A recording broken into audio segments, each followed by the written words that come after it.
여러분 안녕하세요.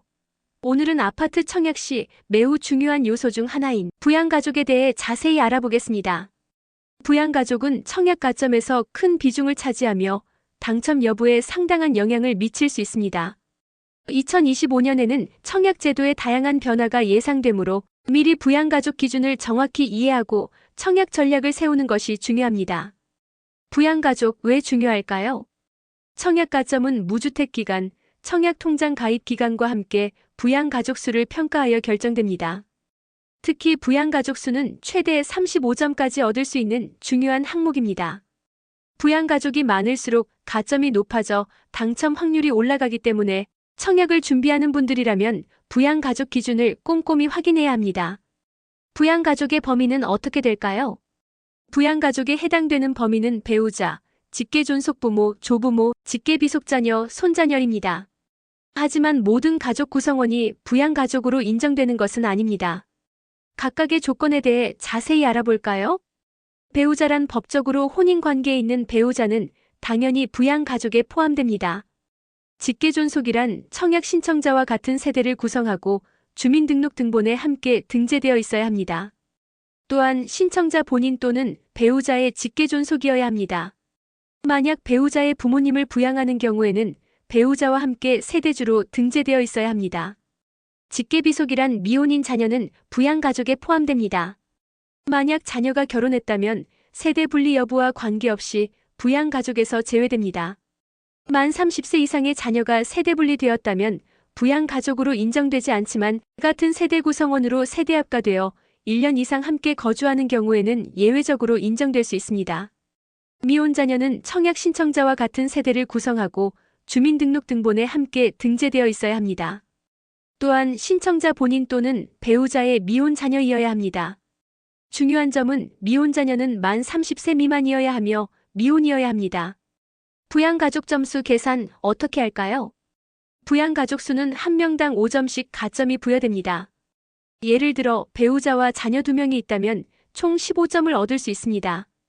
부양가족 수가 많을수록 가점이 높아지지만 최대 35점까지만 인정됩니다. 즉 7명 이상의 부양가족이 있더라도 35점 이상은 받을 수 없습니다. 예시를 통해 알아볼까요?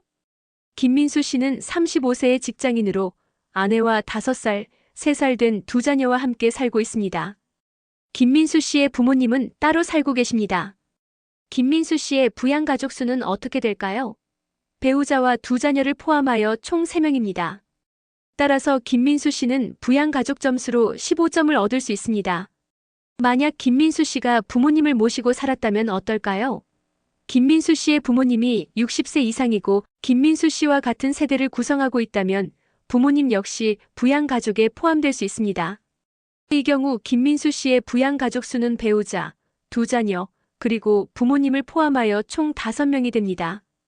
따라서 김민수 씨는 부양가족 점수로 25점을 얻을 수 있습니다. 주의해야 할 점은 무엇일까요? 부양가족 수를 늘리기 위해 위장전입을 하는 경우가 있습니다. 하지만 이는 명백한 불법 행위이며 적발될 경우 청약 당첨이 취소될 뿐만 아니라 법적 처벌을 받을 수 있습니다. 또한 부양가족으로 인정받기 위해서는 실제 동거 여부가 중요합니다. 단순히 주민등록등본에 함께 등재되어 있다고 해서 부양가족으로 인정되는 것은 아닙니다. 건강보험 요양급여 내역 등을 통해 실제 동거 여부를 확인하는 경우가 많으므로 주의해야 합니다. 2025년 무엇이 달라질까요? 2025년부터는 청약제도의 다양한 변화가 예상됩니다. 특히 신생아 특별공급 신설, 다자녀 특별공급 기준 완화, 배우자, 청약통장 가입기간 합산 등 새로운 정책들이 도입될 예정입니다. 이러한 변화는 부양가족 구성에 따라 청약 당첨 가능성에 큰 영향을 미칠 수 있으므로 관련 정보를 꾸준히 확인하고 자신에게 유리한 전략을 세우는 것이 중요합니다. 오늘은 주택 청약 시 부양가족 범위와 점수에 대해 자세히 알아봤습니다. 부양가족은 청약 가점에서 중요한 부분을 차지하므로 꼼꼼히 확인하고 준비하여 성공적인 청약을 이루시길 바랍니다. 궁금한 점이 있다면 언제든지 댓글로 문의해주세요. 도움이 되셨다면 구독, 좋아요, 알림 설정 부탁드립니다. 감사합니다.